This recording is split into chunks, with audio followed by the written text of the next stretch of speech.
நாமக்கல் மாவட்டம் பள்ளிப்பாளையம் அருகே 68 லட்சம் ரூபாய் மதிப்பில் புதியதாக கட்டப்பட்ட சமுதாய கூடம் திறப்பு விழா சிறப்பாக நடைபெற்றது.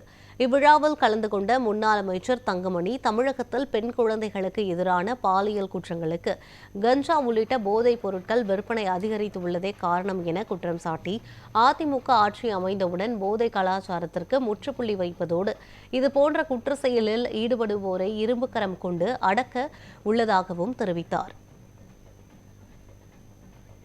பொதுவாக இது போன்ற குற்றச்சாட்டுகள் நடப்பதற்கு ஒன்று, காவல்துறை சரியாக நடவடிக்கை எடுக்காத காரணம் ஒன்று, இரண்டாவது ஆட்சியாளர்கள் அதை கண்டுகொள்ளாதது இரண்டாவது காரணம், மூன்றாவது எல்லாத்துக்கும் மேலாக போதைப் பொருள் தமிழகத்திலே மிக எளிதாக கிடைத்துக் கொண்டிருக்கின்றது.